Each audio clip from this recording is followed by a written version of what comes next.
नमस्कार। Special coverage news पर आपका स्वागत और अभिनंदन। उत्तर प्रदेश के मुस्लिम समाज के एक बड़े चेहरे अखिलेश यादव के एक ताकतवर मंत्री के रूप में जाने जाने वाले पूर्व काबीना मंत्री आजम खान लखनऊ में थे। उन्होंने वहां समाजवादी पार्टी के कई लोगों से मुलाकात की। उन्होंने मुख्तार अंसारी के बड़े भाई पूर्व विधायक सिबगतुल्ला अंसारी, पूर्व मंत्री अखिलेश मिश्रा से अलग अलग मुलाकात की। इस दौरान मीडिया से बातचीत में उन्होंने यह भी कहा कि 50 साल की सियासत में करने के बावजूद लखनऊ में मेरी कोई कोठी नहीं है। बिहार के चुनाव को लेकर उन्होंने तीखा प्रहार किया।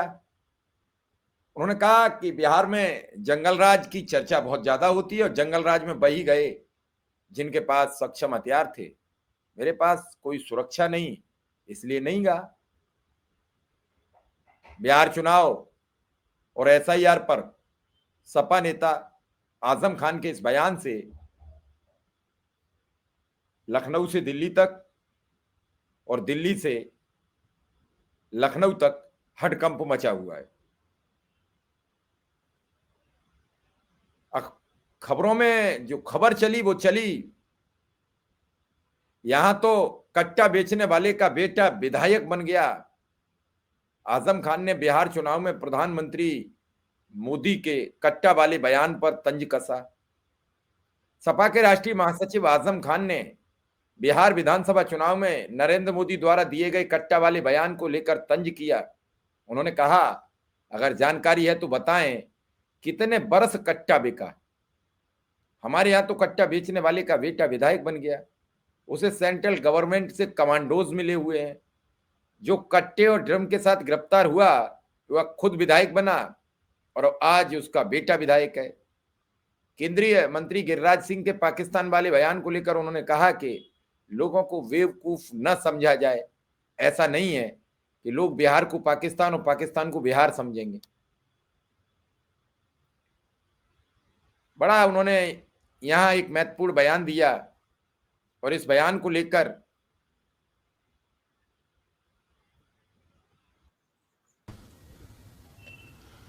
क्या कहें। जब एतराज हुआ तो एसआईआर पर एतराज नहीं हुआ, आज भी नहीं है। अफसोस यह है कि किसी संवैधानिक संस्था के काम करने के तरीकों और फैसलों पर सुप्रीम कोर्ट को फैसला लेना पड़ा। सुप्रीम कोर्ट भी संवैधानिक संस्था है और इलेक्शन कमीशन भी संवैधानिक संस्था है। आखिर ऐसा हुआ क्यों? क्या हम मान्यताएं इतनी खो चुके संवैधानिक संस्थाओं के लिए कि सुप्रीम कोर्ट को इंटरवीन करना पड़ा? कल भी एतराज नहीं था, सिर्फ टाइमिंग का फर्क था और टाइमिंग पर एतराज था और कोई एतराज नहीं था। हम लोग वोट बढ़वाने और वोट घटवाने के लिए तो बिल्कुल त्योहार की तरह उस काम को करते हैं। हमारी टीम्स लगती हैं, साथ बैठकर चाय नाश्ता करते हैं सभी दलों के लोग, और किसी तरह का कोई मनमुटाव होता ही नहीं है, किसी तरह का कोई क्लैश नहीं होता। ये तो इशू ही गलत बन गया है। तो पता भी नहीं चलता था कब किसका वोट बढ़ गया, कब किसका वोट कट गया, क्योंकि वोट बढ़ते थे तब नियम के तहत और कटते थे तब नियम के तहत। किसी खास शहर और ख़ास इमारत में बैठकर देशवासियों के न वोट काटे जाते थे न वोट बढ़ाए जाते थे। सर, राहुल गांधी लगातार वोट चोरी का आरोप लगा रहे, कल भी उन्होंने काफ़ी बड़ी पेश की है मीडिया के और देश के सामने। तो आपने इतराज़ किया होता। मुझ बकरी चोर से क्यों पूछ रहे हैं आप? और वो तो चोरी मैंने की भी नहीं है, कराई थी। तो बहुत बड़े नेता हैं, अब उनकी जानकारी, उनकी राय, उनकी मालूमात, उनकी नुकारी को तो मैं चैलेंज नहीं कर सकता, लेकिन आपकी जिम्मेदारी है, आप पूछिए उनसे सवाल। आपके पास वो तमाम चैनल्स हैं जिसके तहत आप सही और गलत का नतीजा निकाल सकते हैं, और ये जिम्मेदारी तो हमसे कहीं ज़्यादा आप पर है कहीं ज्यादा पर। स्टार प्रचारक पे सर आपका नाम है, तो आप जाएंगे बिहार इलेक्शंस में सेकंड फेज के लिए? सेकंड फेज के लिए?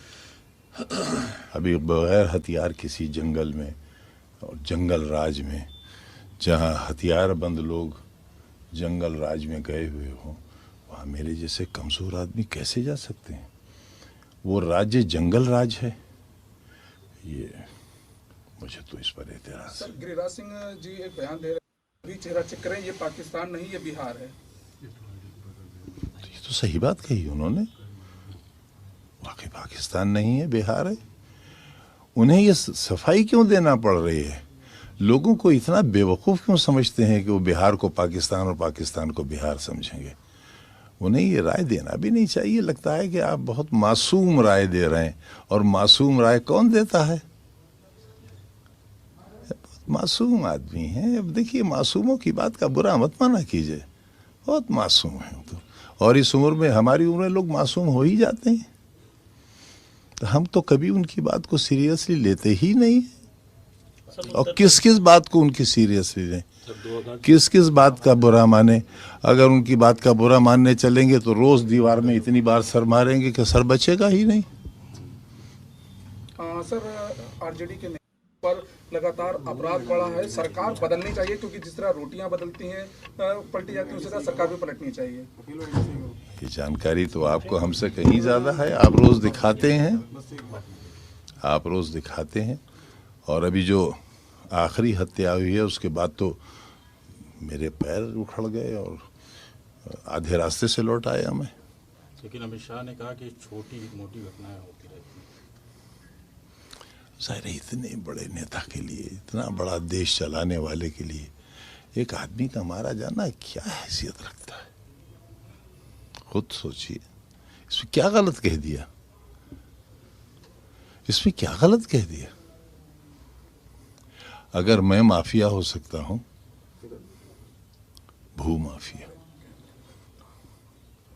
एक यूनिवर्सिटी बनाने वाला, बच्चों के स्कूल चलाने वाला, जिसके पास 50 साल की सियासत के बावजूद एक कोठरी भी नहीं है लखनऊ में रहने के लिए, मोहल्ले में इस तरह रामपुर में रहता है कि बरसात में 2 फीट पानी रहता है, जिसके घर में आईटी रेड हुआ तो 3,500 रुपये मेरे पास और 100 ग्राम सोना मेरी बीवी के पास निकला।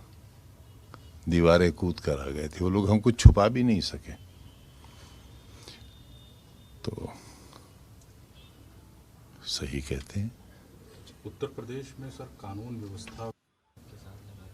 व्यवस्था की बात करिए, बस व्यवस्था बहुत अच्छी है। मतलब कानून नहीं है, ये आप कह रहे हैं, आपको कहना चाहिए। आज सीतापुर डायरी एक किताब भी लॉन्च की है, अब सर क्या कुछ उसमें खास है, क्या कुछ लिखा है? लिखने वाले से पूछिए, मैंने तो पढ़ा नहीं है, अंग्रेजी कम आती है।